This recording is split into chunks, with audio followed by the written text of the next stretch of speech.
Welcome to TORAH Talk.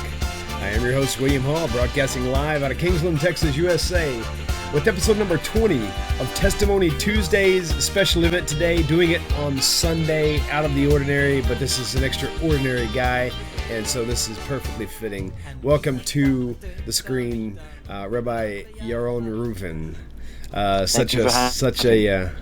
Just an awesome. I have to start this whole thing off by just saying, I watched your testimony, your full testimonial video, and it was a long video, and in my opinion, it was too short.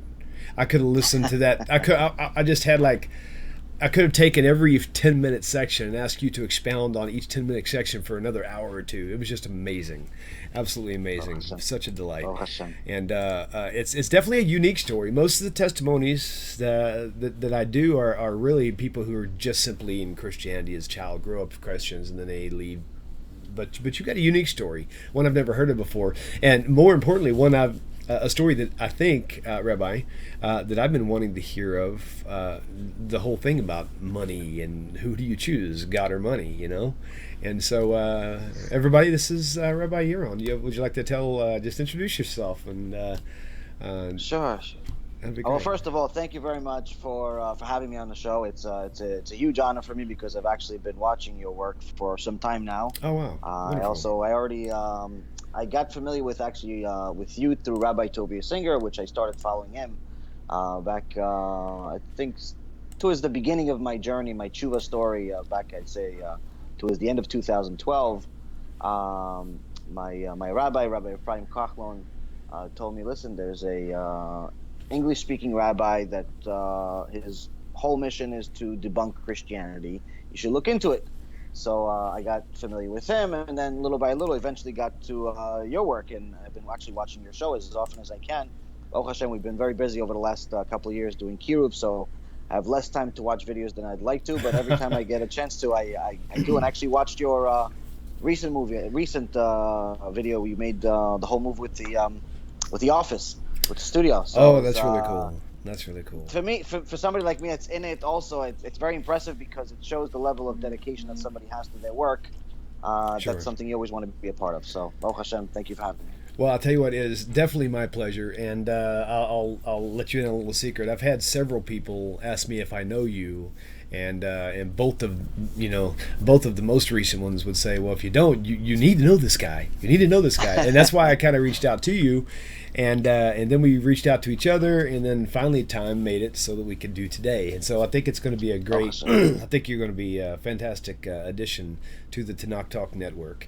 That is for sure, because it's I'm really looking forward to it. So anyway, I want to let everybody know that the phone lines are indeed open. If you have any questions along the way, feel free to call in. Let me see if I can find the phone number that I put in here usually. There it is right there. I'll put that on your screen right now.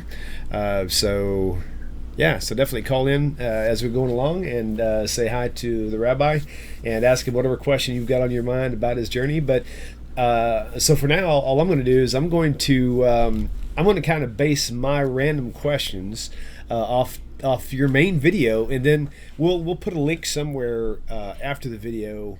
In fact, that's what I'll do. I'll actually embed a link to your full testimony at the end of this video. So once everybody's completely watched it, on the very tail end of it, there'll be a link they can click on and actually watch it. And you got to watch it. I mean, it could be 10 hours and it's still too short. Trust me, it's just a really great story. So we'll get going with this. So going back to my previous statements, I've never heard anybody who has had quite this particular journey that you've got. I mean, you're just even the whole money thing and how you were like so deep into Wall Street, and I would like for you to give maybe even throw a few spoiler alerts to your actual testimony. Tell us a few highlights of your testimony, and of course that's the whole reason for today anyway, is to kind of do a highlight, and we'll refer them back to the main video after this one so they can see it. Sure. Sound good? Go ahead. Sure. Okay. I mean, to summarize it in a simple sentence, it's the story, I guess, as it has to do with, going from nothing to something. The American dream that everyone wants to live, aspires to be a success. Thank God there's a lot of opportunities in the world, but America has always, at least for these last couple of 100 years, has monopolized the market on American dream. And so going from nothing to something, so anyone that's trying to build something up will get connected to that part of the story. The next part of the story talks about of how having everything, but at the same time feeling like you have nothing, which is a part of the story that a lot of people that have already made it in life can connect to, because sometimes you can have all the material in the world, but you still feel a certain sense of emptiness. And that's where I got to. And by having success, most people say, "Oh yeah, listen, the guy made $100,000, $200,000 a year. He's successful. He has a nice house. He has a nice car." No, that's not what I mean. The type of success that we're talking about is on a bad month making $200,000 or $300,000. On a good month, Wow. $1.5 million. Millions and millions of dollars, success, fame. Being on television, having a firm with a bunch of educated people working for me that are much older than me. I'm the youngest guy in the room, but yet they're all working for me. All the things that people see on TV that usually actors or athletes have. I had as a young guy, and pretty much anything and everything that someone would want to have material, we had the ability to have it. If either we had it or we had the ability to have it. Even though interestingly enough, I was never really materialistic. I liked money as far as making it, but as far as having it, it was quite a bit of a headache, because a lot comes with it. So that part of it, a lot of people connect to. But the next part, which is my favorite part, is when the boss upstairs knocks on your door and he says, "Hello, I'm here. So you haven't paid attention to me, so I just wanted to let you know that I'm running the show, and from now on, I'm going to show you a few more things." And you start seeing Hashem, God as we know him, the one and only God of Israel, run the show. And if it was a miracle to make the money, going from literally nothing, being at one point in my life $35 away from being homeless, to making millions of dollars, and having a firm and a hedge fund and a brokerage firm and an insurance company and all types of wonderful things in the business world, if that was a miracle, the losing everything was 10 miracles. Because even if you tried to lose that kind of money and to make that many mistakes and to have everything and anything that could go wrong, you still wouldn't do it.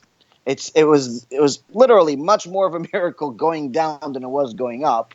But alongside the money loss was a 26-year-old, perfectly healthy person one day, and a few hours later turning into the sickest person you could possibly imagine, that everyone says is dying, on any given day. Right, mainly from stress, I guess, right? And having a simple surgery that I didn't even need to have. An elective surgery, one of those surgeries where it's just annoying. It's similar to, let's say, for example, somebody wanting to have a LASIK surgery because they don't feel like wearing glasses anymore, so they have a laser surgery to fix their eyes. Or someone that wants to remove, I don't know, some type of piece of skin that he has. An elective surgery, something you literally do not need to have. It may annoy you, bother you, I don't know, once in a while, but mamash, really a surgery, that 2 out of 3 people have this. It's called hemorrhoids. And it's so I usually don't start with it, simply because most people get worried when I say it, like, oh, maybe I have it. No, you don't have it. This was, like I said, all the hand of Hashem getting involved, having a surgery where the doctor was an expert, almost 20 years in the business, very well known, and obviously having money, I didn't worry about getting an expert. And he told me, listen, you're probably going to feel uncomfortable for a couple of days, but on Monday you're back to work, which was really my only concern. When am I going back to work? And having a surgery in the morning and waking up out of the surgery a completely different person, different body that's in pain, and pretty much fighting for my life for the next 7 years. Wow. Because everything, my whole body started failing, and we'll go into more details either later on, or we also go into it in some of the longer video. But again, so you go from poverty to wealth, and then Hashem runs the show, takes everything away from you, and everything that you thought you had, you now don't have. and you're in a position where you're forced to do something about it. And that's where God comes in. And usually, that's why I tell people all the time where, my lectures are mostly about Musar. Mostly, even though we talk about Parsha, we talk about, obviously all parts of the Torah. I Right. use, sources as often as possible. But if you pay attention to the way that I speak versus the traditional English-speaking rabbi, I'm a lot more harsh, and you could call it, where I'll tell you how it is. I don't sugarcoat. I don't delete parts of the Torah because it's not convenient to hear, even if it's parts that are difficult to hear. Like, for example, the parts about the curses that are in the Torah, where Hashem told us that there's different levels of curses. Where if we continuously sin, we could even get to a point of such starvation where we'd eat our own children. Wow. This is actually literally written in the Torah in a wow. couple of places, both in Parashat Bechukotai and Parashat Kitavo. And most Jews don't even know these parts exist, simply because they don't speak the holy language. They speak Hebrew, which is modern Hebrew, but not the holy language, Right. or they just didn't pay attention. And really, most people just think, oh, maybe it's an exaggeration, maybe it's a some type of analogy of something. No. This actually happened multiple times throughout history. And we did a lecture about a year ago about the Holocaust, and which is hard for everyone to talk about, myself included, but we still have to bring out the facts. And the point of me bringing the Holocaust up was not to remind ourselves of a sad memory of 6 million holy souls being murdered, and many, many other people obviously also murdered along with them. Tens of millions of other people, millions that were not Jews, murdered around the world. It's not about that. It was about the fact that this was all already written, that it will happen in the Torah by the one and only that created, that could actually know that this would happen. This was promised. This was prophesized. And so one of the things that actually happened during the Holocaust was this very disturbing prophecy of actually eating children. Obviously not intentionally and so on. So anyone that wants to watch it, there's a whole lecture I have about the Holocaust. There's even a movie that we made about it. But the point being is that I bring out the inconvenient facts, the things that no one really wants to talk about, no one wants to hear. Sure. Simply because I know that we need to hear it, because if we didn't, then God wouldn't write it. If it was supposed to be some type of secret, then we wouldn't write it. He wouldn't write it in the written Torah. And the reason why this is one of the main things that is attractive to me, not necessarily just disturbing parts, just in general, the stuff that is politically incorrect, is because I know that had I known this, it would have made a difference. I can't tell you that I would have done tshuva earlier. I can't tell you that I would have become anything. I would have changed my life or anything like that. But one thing I can tell you for sure is that when you have information, you make different decisions than when you don't have information. So when I had rabbis come to my office 2 or 3 times a week, once in a while, they would tell us something about the weekly parasha. We'd give them tzedakah as often as they came. And it was an open door policy. I've always respected religion. I've respected Judaism. I was born Jewish. I was born in Israel and moved to the United States when I was 10 years old. And, lived in a traditional home, you could call it, where we kept certain mitzvot that were convenient to us, but there were certain mitzvot that weren't, and we didn't. So, for example, if kosher food was easy enough to get, we'd eat it. If it wasn't, we won't. If a holiday was something that we thought was important, like, for example, like Passover or Yom Kippur, we'd observe it. But a day like Shabbat, the Sabbath, which we didn't think was really such a big deal, even though it's one of the 10 Commandments, we thought it was optional, so we didn't keep it. Right. So, it's as a result of ignorance, you make foolish decisions. But nonetheless, when the people that know don't tell you, when no one tells you, you're going to continue making those decisions. So that's why that's the stuff that I try to bring to light because I know that when people find out about this, it's much easier to understand why certain things in life happen, why life is the way it is. There's actually answers in the Torah. You just have to look.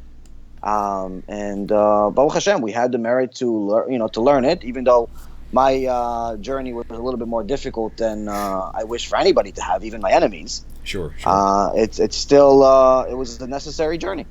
I think a lot of people might agree that in situations, I mean, there's a handful of different type of stressful situations that someone would never want to encounter. One of them would be, heartbreak from a marriage, or a loss of a loved one, or money, or loss of a child. So all those individual things, and so for me, I think I've been married for 17 years now, Baruch Hashem, and but we've never really had money, not even to an nth degree of the scale that you've encountered, and I think that if I had, and then I had that change, that such dramatic change from those funds, I think that might just send me into a panic attack and have a heart attack and die from it. I don't know, but I know that's just that would have stressed me out big time, I'm pretty sure.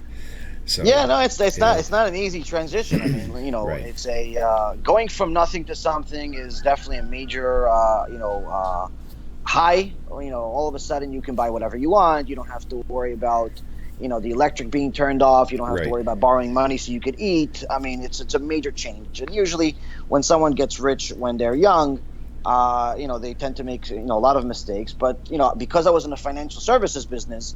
My profession was managing money. I didn't make those common mistakes like many people do, which, buy fancy cars and planes and all that nonsense that people waste their life on. Right. I invested all of my money either in my profession, which was, in my business, or I invested it into the stock market, which is what I did for a living. Right. So I invested everything into it, and and I lost it exactly where I invested it. It's not like I invested it into some new idea that never existed. The same way I made it is the same way that I invested it. The same way that it grew is the same way it disappeared.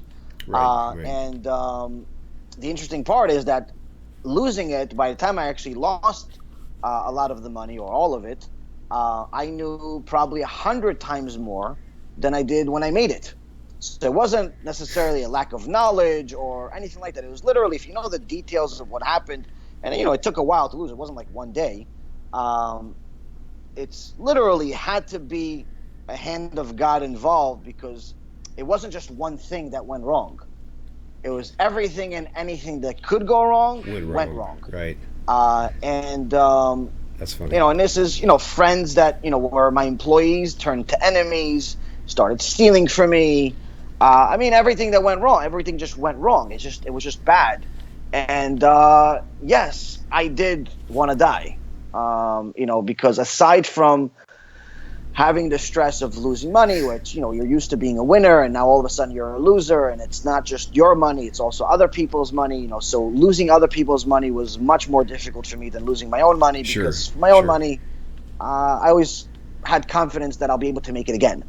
And even though I wasn't religious, I believed that God gave it to me, and I believed that God took it. It was never really an issue of belief in God. It's just lack of knowledge of what He wants for me. Right. But losing other people's money was very difficult, because I was used to making the money. For years, I was making the money on everything we touched turned to gold. So now losing was very difficult. Started getting, nervous breakdowns at times, and really just you start losing your mind. But that wasn't the most difficult part. The most difficult part was enduring all of that when I was in pain, physical pain, 24 hours a day. I would have to go to a doctor 2 to 3 times a week. We went to more than 50 different types of doctors, from holistic medicine to traditional medicine, from the best of the best to the average guy, everything and anything you could possibly imagine. We tried steroids like athletes do, acupuncture. I even got to a point where I became a part of a study for ozone treatment, where they would actually inject me with ozone, which is air, pretty much, just purified air, purified oxygen, to try to purify my blood several times a week. And for anyone who didn't try it, I don't know how it feels for anybody else, but for me, it felt like I was dying. Wow. Like, it felt like I had, I was literally, like, after the treatment, I would feel like I got like some type of cancer treatment or something. It felt like I was dying for a while, but in hopes that this is going to work out. And I did this for some time. So literally trying everything and pretty much living on painkillers. And no, I didn't get high, because when you actually have pain, you don't get the high,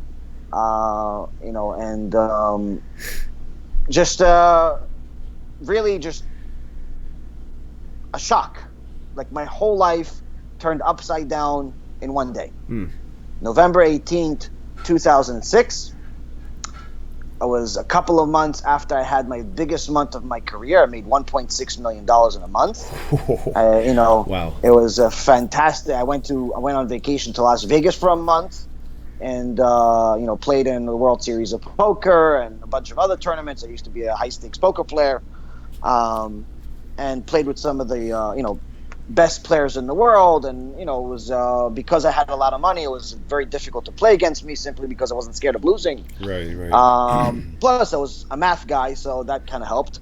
So I just made a bunch of money. I had a vacation.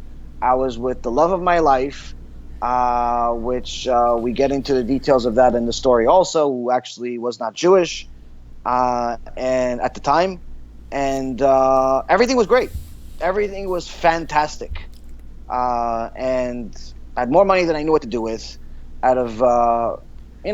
Everything was going in the right direction. Even though there were certain things that weren't perfect, everything was going in the right direction. I was only 26 years old, and I already had more than enough money, and more than most people would wish for. And then I decided, you know what, let me take advantage and have a surgery that will just annoy me for a couple of days, but will solve a problem that won't annoy me even anytime in my life. So on November 18th of 2006, just a few months after I had that biggest month and everything was fantastic, I had the surgery, and woke up out of the surgery screaming my lungs out, asking everyone to kill me. No one would listen. Wow. They continued giving me morphine, and then we discovered I never took drugs in my life. So since I liked my brain, and I discovered something interesting about my body, which was that it rejects most medicine. Oh, wow. So my body was not accepting the morphine. It didn't work. So they just continued giving me more and more and more and more. And then eventually got to a point where they gave me the most amount of legally allowed morphine, which eventually calmed me down. Now, throughout all of this time, which seemed like an eternity, but I don't know, I guess it was less, it was the type of pain where it was like taking a knife, like one of those really big, scary daggers they have in the movies, or like hunters have, and just cutting your body up over and over and over again and never stopping. And by the way, it's also attached to electricity. Oh, boy. Wow. So it was hell.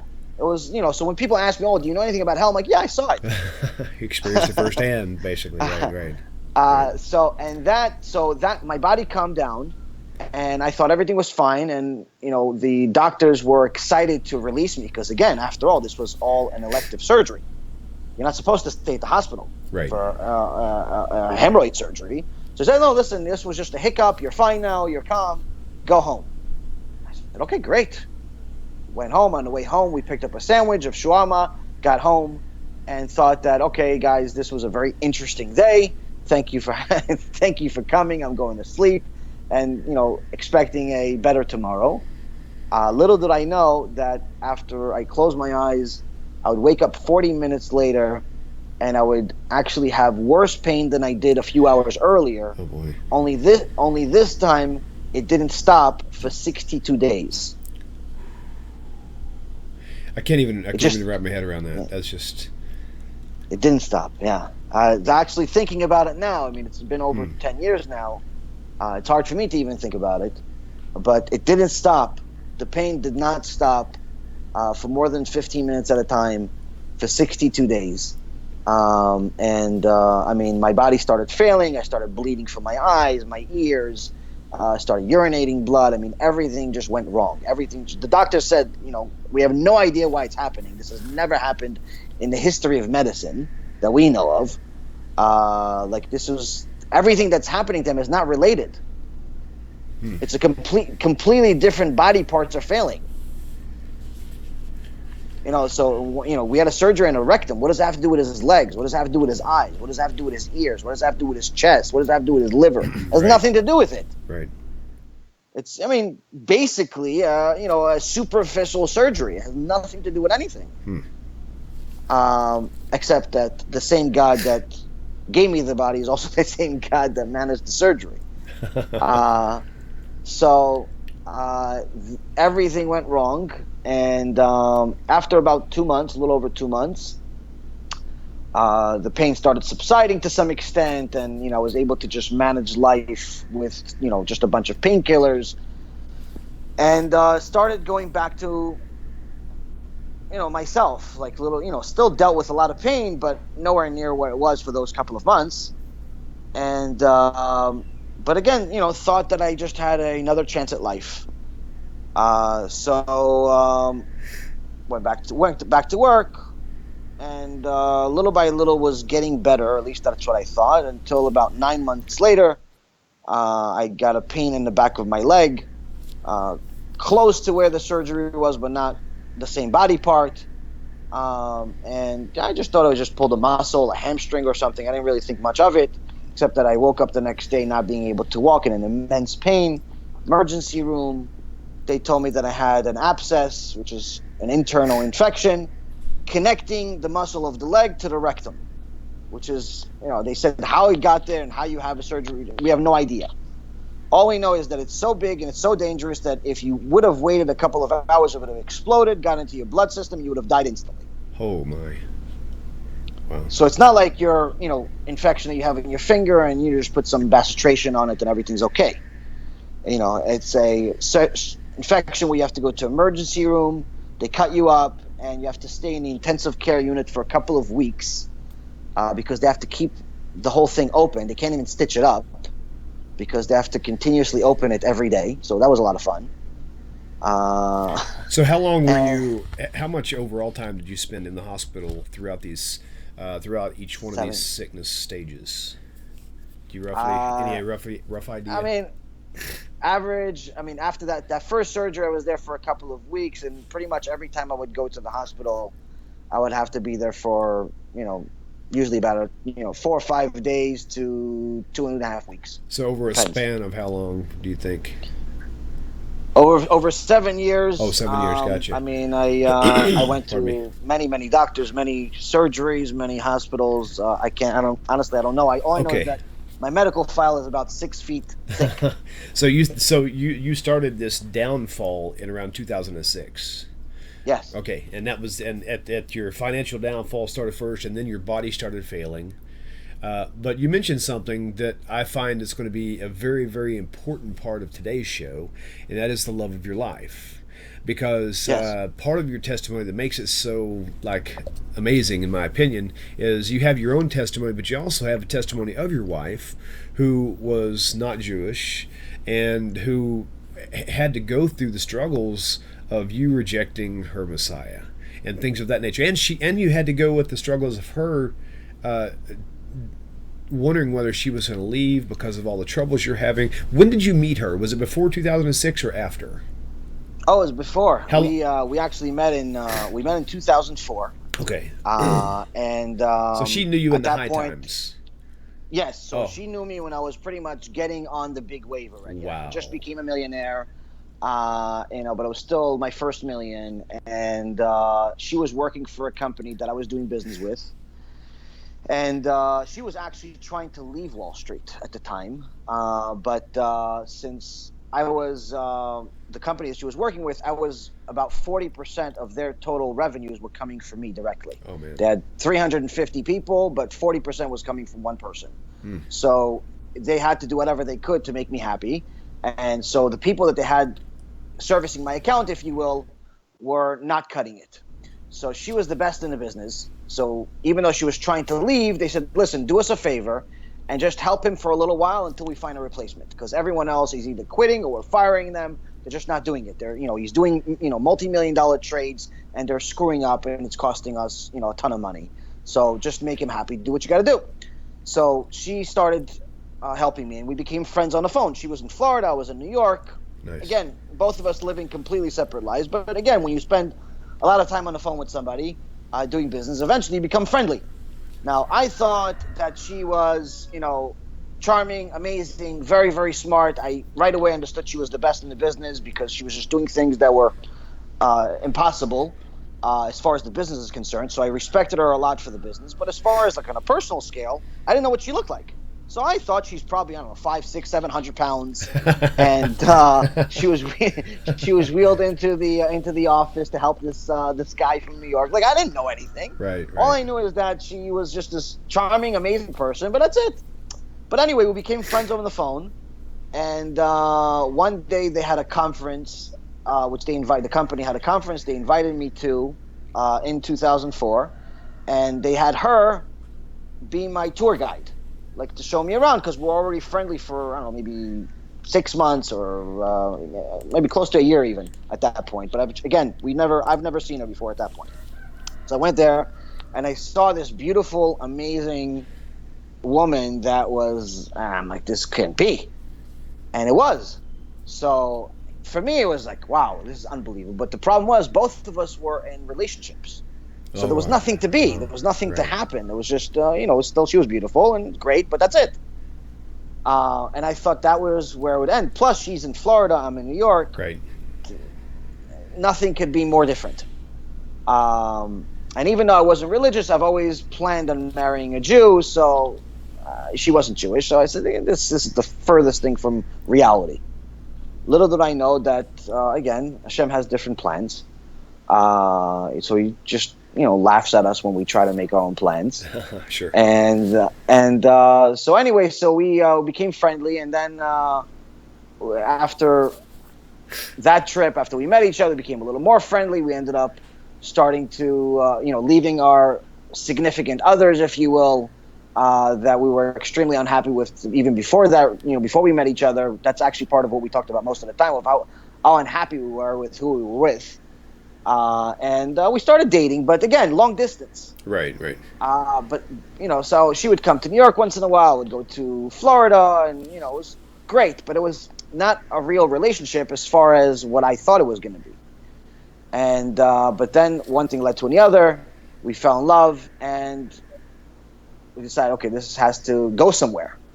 The problem is that, again, I'm still Jewish. So even though I'm not religious, I definitely don't believe in JCPenney. I don't believe in Jesus. Right. I've always found it to be foolish. Even as a kid, I would have debates with my non-Jewish friends because I went to public school, and I would just tell them, you really believe that story that some guy was born out of nothing and he's really God at the same time? It just never made sense to me. And again, I wasn't educated about Torah. Just the story never added up, and no one was able to answer questions. And I would just, would just jab at each other. They would make fun of Judaism. I would make fun of Christianity. That's what kids do. So, again, I didn't know a lot, but I knew that the story itself didn't make sense. And she, on the other hand, actually grew up in a semi-religious home. And interestingly enough, she actually wanted me to become a religious Jew. Oh, not a Christian. Now, I thought she was Catholic, right? No, she was Christian. Oh, she was, okay. And she was Christian. But she was very, very well learned in Christianity. But she, like many Christians that I've met since, have pretty much created our own religion. And that's one of the things that I actually found out later on, is that I don't think there's two Christians that believe the same thing. Most of them just take what they want from the New Testament and pretty much make their own religion up and call it Christianity. Right. They call it, Lutheran, this one and that one, but in reality, it's their own version. Everyone has their own version of Christianity, because one guy says it's the Messiah, the other one says it's God, the other one says maybe it's a mix, the other one says it's a tzaddik, it's a prophet, everyone has a different version of the story. No one actually believes the New Testament for what it is. I guess maybe that's the reason why there's 200,000 versions of it. Right.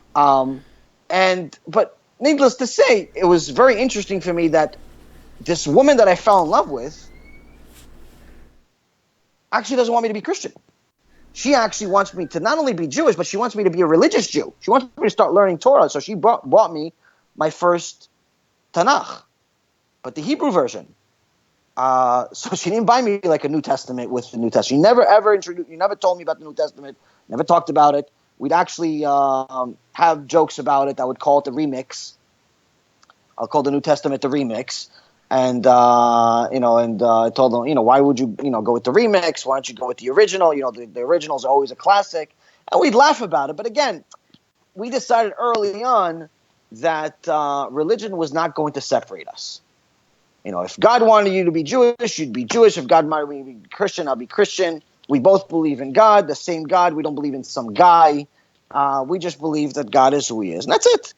And just whatever you believe that some guy died and he's the Mashiach or he's this or he's that, I don't know. I think it's foolish, but it has nothing to do with anything in our life. We're living life in a different direction. We're not overly religious. So what we did is we'd actually observe the Jewish holidays that I was observing my whole life. We'd keep kosher. I kept Passover. I kept Yom Kippur. Some of the big holidays I would keep. And she'd keep them with me. She actually come to the synagogue with me. She would encourage me to give more and more tzedakah. And that's it. It's like it was never really a issue. But the problem started is that in 2006, we got married. We got married civilly. We never had like a big celebration or a big party, even though we had all the money in the world. We knew that both families had a problem with the issue. Obviously, we can't get married in a Jewish wedding because she's not Jewish. And I'm definitely not going into a church. So we're just not going to have a wedding. We're going to have a civil wedding. We're going to go to the court, get married, and live happily ever after. And if we want to go on a honeymoon, we could just do that every week. We don't have to do it once in a lifetime. So that's what we did. We just went to the court, got a couple of friends to come with us to be witnesses, right. Got married, and that's it. Everything just stayed as is. And she was interested in helping me. She was interested in, helping me build my business. And we started a new business together, and she helped me take the business to the next level. But she was never really materialistic. She was just, we're business people. We're very successful, very professional. And we did whatever we could to help everyone around us. And that's why I said, as far as having money, I was never really into buying stuff. I was really more into, making it, because most of the money that I had that wasn't invested in the business was given to other people to help them with their business, help them pay the rent, help them with whatever charity they had. Right. I liked giving it. I guess, God created me in an interesting way where I just never really valued money. To me, it's a tool. To me, it's the same thing you look at, let's say, a hammer. I look at money. Nice. You're never going to worship a hammer. Right. Even if you think the hammer is the greatest hammer that was ever created, you're still never going to worship it. You're still never going to lose sleep over it.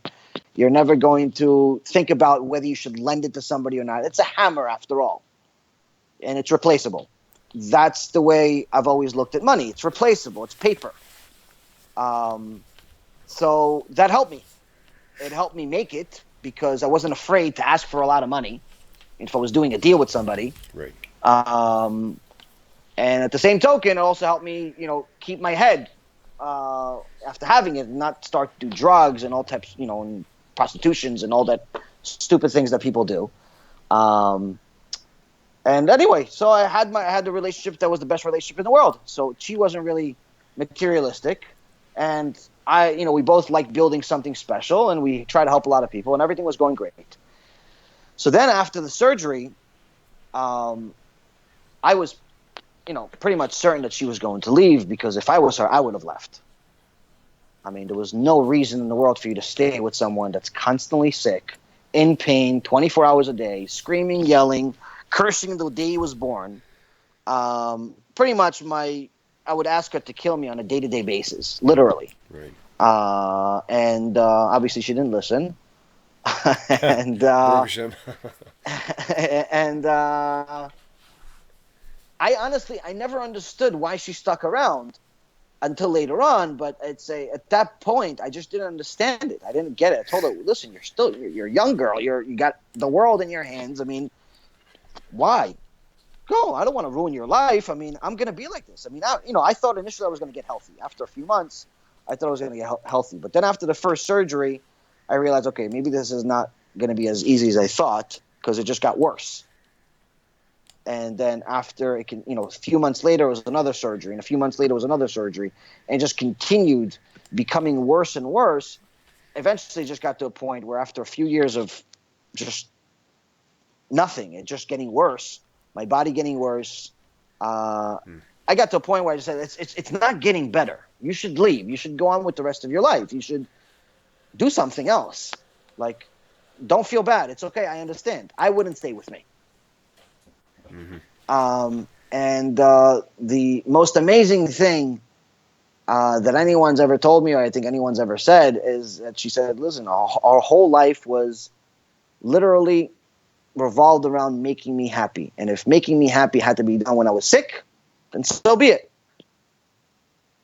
So you have this unusual relationship, and the person that's supposed to pretty much, look for the next door to run out is actually, saying that there's no chance in the world that she's leaving. And it's not even a thought. It's not even an option. And so you don't even know what to do with yourself at that point. Right. Man. So now it's like part of you wants to live because you don't want to make them upset. The other part wants to die because you're tired of pain. So after a few years of going through this, I guess real life version of Gehenom, and going to over 50 doctors and constantly, seeing one failure after another, I got to a point where I said, okay, you know what? I don't want to ruin her life. I thought I was going to commit suicide. And I said, it's not even just that I don't want to live. I don't want to ruin her life. Right. Because again, we're still very young. We're still got a whole life ahead of us. Why ruin it? We're just being surrounded by this sick guy. So I started thinking about it. Started planning it. Started thinking, what am I going to do? And this, again, I still had a bunch of money. I was losing, but I still had a lot to lose. So it wasn't about money. It was just purely about not wanting to be in pain anymore. Because, when you're in pain, nothing means anything. It's like all the material in the world means absolutely nothing. So I had, breaks in between. So for, a couple of months, I would feel like somewhat okay. I'd only have to take, maybe 5 or 10 painkillers a day and have a decent life, versus other times where I would have to be in and out of hospitals. So I would have breaks. And during those breaks, it would, we'd have as much fun as possible. We'd go to the casino. We'd go on some vacation. We'd just hang out and watch movies. So we'd have fun during that time. But that was like small increments of time amongst the, that would make life worth it. But when it got bad, it got really, really bad. So during those times, I started thinking about, okay, this has to end. And one of the things that the sages teach us is that Hashem is not going to give you a test that you can't pass. Meaning everything that you're dealing with now, yesterday, tomorrow, whenever, it means that Hashem knows you can pass this test. However difficult it is, however impossible it seems, you can pass it. There's a reason you got it, and the reason why you got it is because you can pass it. Somebody else may not be able to pass it. Right. But you, Hashem created you in a way that you can pass that test. And as soon as it gets to a point where you can't pass that test, he says, if you look for me, you'll find me. And this in the chapter 4 of the book of Deuteronomy. It talks about the end of days. It talks about Am Yisrael sinning and going to false gods, which if you look through Torah codes, you see that the false gods that it's referring to is Christianity and Islam.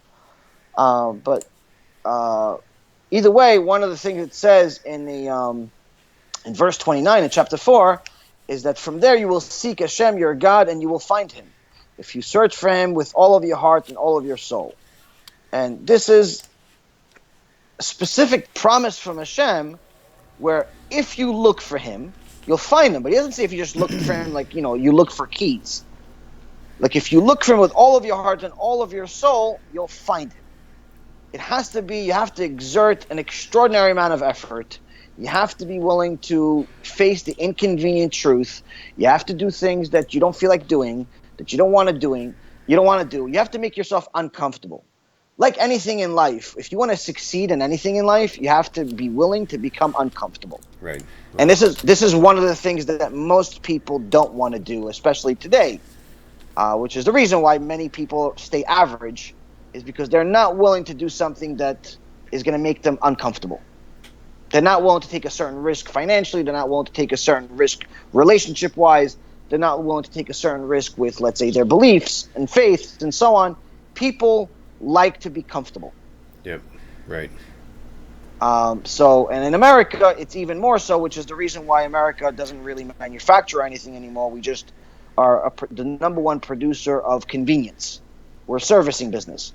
As a people, that's what Americans do. We provide convenience. So they provide you a convenient way to socialize with people across the world. So they created Facebook and Twitter and all the social networks and all types of this. We provide services in America to make life convenient because it fits the mentality that we have. Sure.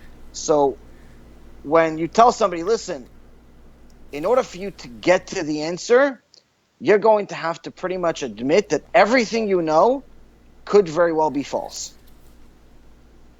Your whole life is a lie. Right. And that's where I got to. And so, yeah. As we're kind of running out of time, but I wanted to kind of Sure. close up also. Now that we're kind of at that point, just kind of give us a quick summary on how you and your wife finally came to terms spiritually, and how heavy of a struggle it was for you. So at that point, we had to start realizing, okay, so obviously God, the same God we both believe in, is not happy.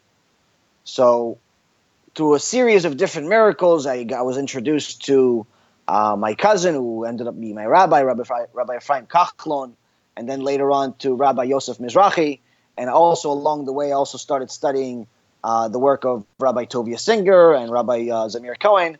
And the reason why all of these different rabbis came along is because we both started trying to figure out, okay, what does God actually want here? But aside from that, I started realizing that the situation that we're in is not good. She's Christian. I'm a Jew. Something's not good. Something is doesn't work, because I wanted to have kids at some point. What do we raise? I'm a Jew, a Christian. How? And so, in essence, what I ended up doing is that I ended up becoming a little bit obsessed with discovering the truth. But my goal was actually to see whether the Torah was real or not, first of all. After that, after figuring out that it's 100% real, I always thought that the New Testament was real. I just thought it was second best. Gotcha. There were some mistakes in it. I just thought it was second best. I never thought it was outright fake. I never thought it was man-made fake, falsehood. I never thought any of that. I just thought it was like, second best, and it was some for the rest of the world, maybe, not for Jews. So then I started saying, okay, listen, so can she convert? Why would she convert? Because she believes, like, I'm not going to make her convert into something I'm not keeping myself. Right.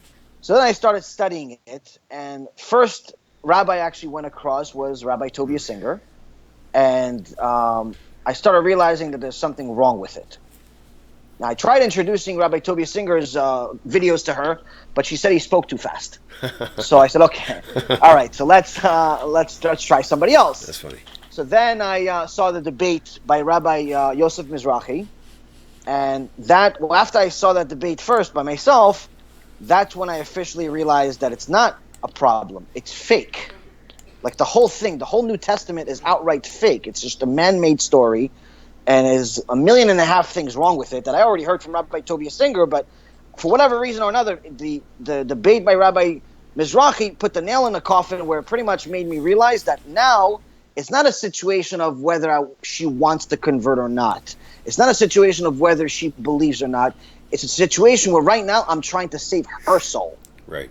I no longer care about getting married or a religion or anything. Now I just want to save the love of my life from practicing idol worship for the rest of her life and being doomed. So nothing mattered at that point. Even my own sickness didn't matter anymore. I started pretty much nonstop studying and trying to provide her different proofs of how it's fake. And I tried having her watch the debate, which was, an interesting story of its own. And long story short, for months and months and months, I would pray and study, and we both got to a point of studying and praying to see what the truth is. And eventually, she actually on her own, it had nothing to do with me, started finding things that I never even looked for, that proved the New Testament wrong and the Torah right. Wow. And eventually, she just told me, "Listen, it's fake." I said, "Yes, I know it's fake." She goes, "No, why didn't you tell me it's fake?" I know, I've been telling you it's fake for a while. She goes, "No, but it's real." Like, she started like hysterical crying, like, this is like, I lived a lie. Like, I don't have anything now. What do I do? Maybe, she didn't even know that she can convert. She goes, maybe I'm not allowed to convert.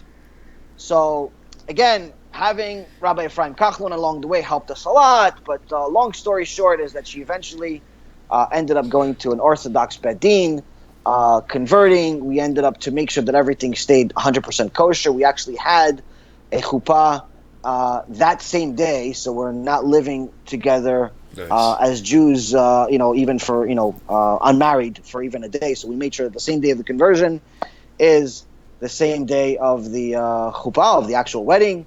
And that was, the biggest, the greatest day of my life. Wow. Obviously the story continues after. There's a lot of different details to it. But I think the biggest thing that I've learned personally from the story, that I think that all of the listeners, whether they're Jews or they're Noahides or they're Christians with some doubts, or even they're full-blown Christians with, trying to, recruit Jews, God forbid. The reality of it is that anyone that is looking for the truth, really the truth, the real truth, not the truth, the convenient truth, right. The truth that the real truth, God said, you'll find it.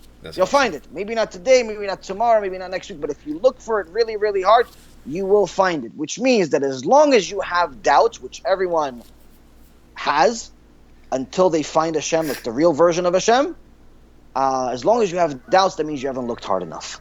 So, and once we got married and we found Hashem, I little by little spent more and more time learning Torah, less and less work. Eventually got to a point where I stopped working and decided to start dedicate the rest of my life to teaching everyone and anyone that would be willing to listen, even though it's a primary focus on Jews. I have, Baruch Hashem, many, many non-Jews that I teach, either as Noahides or to help them convert.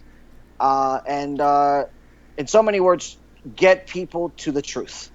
Get them to the starting point. Right. Because the truth is just the starting point. It's not the finish. It's not the finish line. Once you get to the truth, that's when you can actually start living. Now, that means that you could start potentially living at 60 years old, but at least you're starting. Right, right. And so, as it stands now, you seem to be perfectly healthy. Yeah, that's the amazing thing that when Baruch Hashem is that without any doctor's help from this world, yep. only from the doctor, one and only doctor above, the closer I got to Hashem, the better my body became. I started healing naturally, without any medicine, without anything. Nice. Without exercise, without nothing. Just miracle after miracle. It just got healthy. I still have some issues here and there, but if you compare the old days to today, I mean, I'd say I call it 99% better.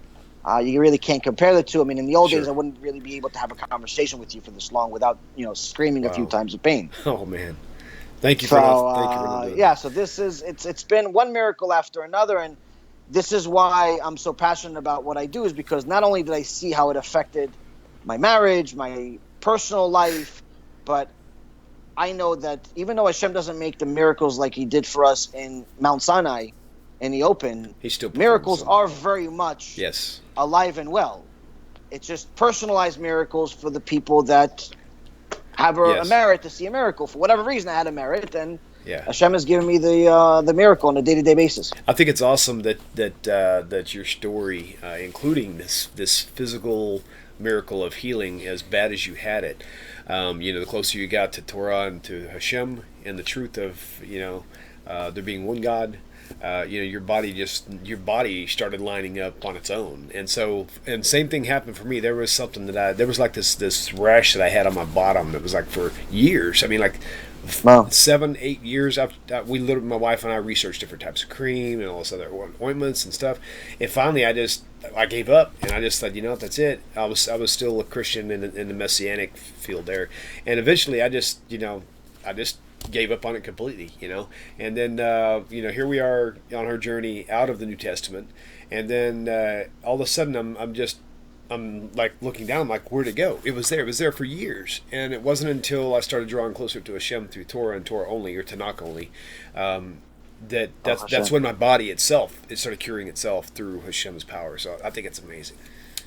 Yeah, I mean, listen, Hashem is amazing if we just let him in and no one else. That's why it's the first commandment. Right. Just let him in. Forget everyone else. That's actually the reason why he never told us where he buried Moses, because he knew we'd idolize Moses. Oh, my. Yeah, he knew he'd idolize him. I mean, he's the only one that ever spoke to God face to face, and he spoke to him like you and I are speaking. Right. Even closer. That's why he never told us where he buried it, because he knew we'd ruin it. We'd ruin the history of Moses. We'd ruin everything.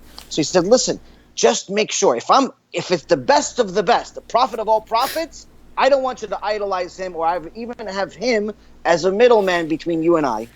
Obviously, I don't want you to have anybody else. Sure. Not a rabbi, not a Jesus, not Muhammad, not anyone. No one. Only you and I. Oh, that's all I want. And that's also the reason why each one of us is obligated to get that truth to people, because people are constantly ruining it. They're ruining the first commandment.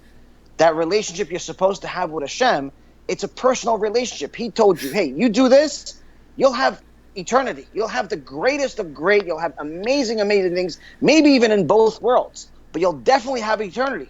But if you get anyone in between, it's the worst. Mm-hmm. That's why it's the first commandment. I don't want your friends. I don't want some prophet. I don't want anyone. I don't want anything between us. It's just, I'm your creator. You're my child. That's it. Mm-hmm. That's all I want. And that's, again, it's what you do is something that, again, I've always admired, simply because what you're doing is you're fighting for the book of wars. Hashem in the book of Numbers, chapter 21, verse 14, he calls the Torah the book of wars, the wars of Hashem. What do you mean the wars of Hashem? Wars of Hashem meaning that Hashem is constantly fought for the truth, to publicize his own truth. And we, as people, keep ruining it by throwing other things into it, whether it be money, or it be immodesty, or it be other religions, or other... Don't ruin it. It's the beginning. Just let it be. And once you let it be, once you just let Hashem run the show and just start doing what he wants, everything changes.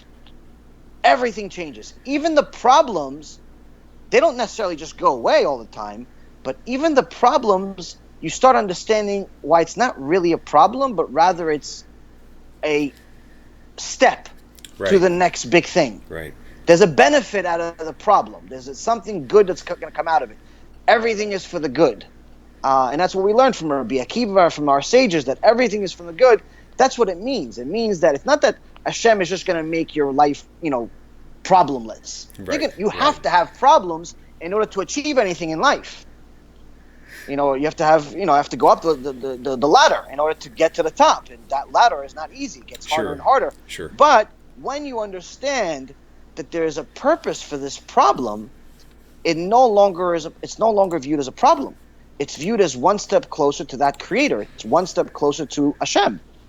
So if we put something else in between us, we're ruining it. Right. Indeed. Be'ezrat Hashem is the website for Rabbi Yaron Reuven. It's on your screen. BEEZRATHASHEM. I just did that all together because that's how it's spelled. Anyway, so and you also have a Facebook page. I'll put that up on the screen too. You'll find it the same way, and that is just simply type in. I don't know if it's like I've got it on here. It's got facebook.com/Be'ezrat Hashem, but really you can just search Be'ezrat Hashem on Facebook search bar, and you'll be able to find it that way. So either way, you can find him there. So I think Rabbi and I are going to plan on doing a few projects here in the upcoming weeks. Definitely a Torah Parsha from time to time, maybe once every few months, and then maybe something else a little special going on from here and there. So I really hope you guys enjoyed it, and Rabbi, I really am thankful for you to come on the show. It's been a real pleasure for me, and it's been a long time waiting, and I can't wait to get you here once again. It'll be good. Bezrat Hashem. It's in God's help. Everything is with God's hand, and Bezrat Hashem, He's going to help us. So that's what that means. And Bezrat Hashem is in God's hands. With God's help. With God's help. Oh, that's wonderful. I love learning new stuff. So thank you so much, Rabbi. Thank you all for tuning in, and we'll see you guys next time on the other side. Everyone. Bye-bye. Shalom, shalom.